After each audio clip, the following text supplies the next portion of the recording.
everyone. As you know, I'm a veterinary surgeon. I've retired now, but I can remember when I was in practice, I'm not like Dr. Dolittle. I can't actually talk to the animals, but strangely enough, I understand what they say to each other. And when I was in practice, I had two dogs come in one day. One of them was a great big Alsatian, and the other one was a little tiny Chihuahua. And I heard them talking to each other. And the big Alsatian said to the Chihuahua, "Well, what are you in for?" He said, "I'm not really sure."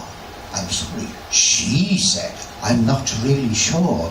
My owner said something about me being sprayed and distempered." So the Chihuahua turned to the Alsatian and said, "Well, what are you in for?" He said, "I'm in deep trouble.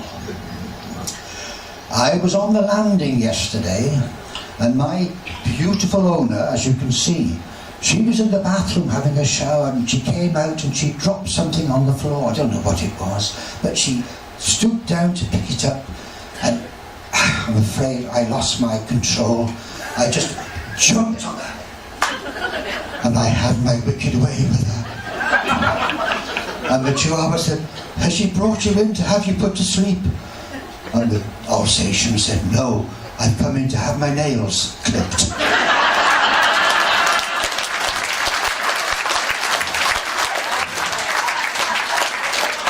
Further up my street, there's a family with a lovely little girl called Susie. She's 5, and she had a cat. And she came down from her bedroom one morning, and there was the cat lying on the kitchen floor, stiff. Arms pointing to the ceiling, and she started to cry, and Daddy came down and said, "What's the matter, Susie?" She says, "What's wrong with Pussy?" And he said, "You see how she's pointing to heaven? Jesus has called her. She's gone to Jesus." "Oh," said Susie, very matter-of-factly, "you mean she's dead?" Yes. Several weeks later, Daddy comes home from work, and Susie comes running out and says, Daddy, Mummy nearly died." What do you mean? She said, "I heard a noise in the kitchen, and there was Mummy lying on the kitchen floor, saying, 'Jesus, I'm coming. If it hadn't been for the milkman holding her down, she'd have gone.'"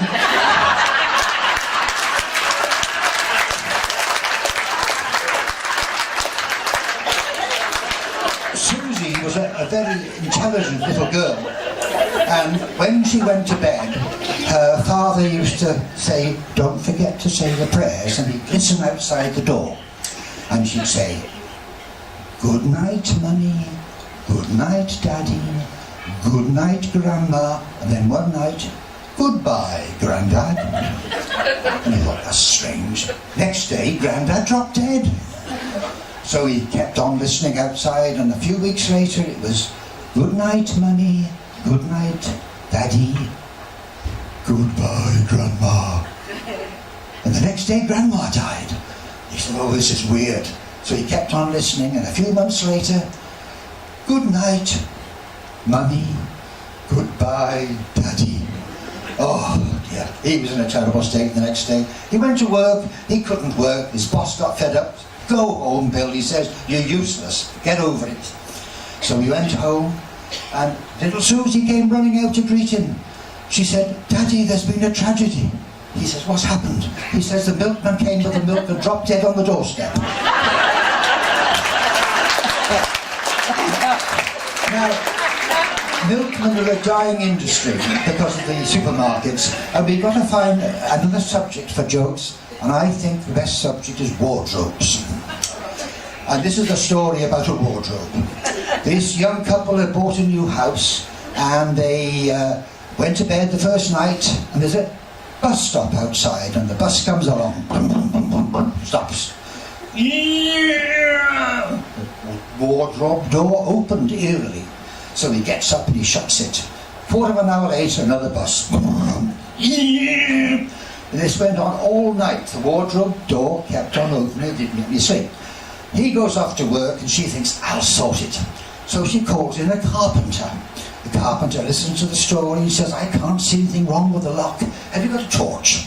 And she says, yes. He says, give me the torch, I'll get in the wardrobe, and when the bus comes, I'll see what's causing the door to open.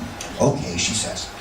He gets in the wardrobe, and then her husband comes home, comes upstairs and, what are you doing up here? And before she can answer, he hears in the wardrobe. So he opens the wardrobe, and there's this man standing inside the wife's wardrobe. He said, what are you doing in my wife's wardrobe? And she looks at him, he looks at her, and he said, well, actually, I'm waiting for a bus. Now, I can't go on forever because we've got a strict time limit. But before I go, I'd like to ask you all to join in with 3 words. I'm not going to tell you what they are. You'll know what they are. This is the captain speaking. Hello, ladies and gentlemen. On the bridge, all is well. Ladies and gentlemen, Harrison. Thank you very much, Carl.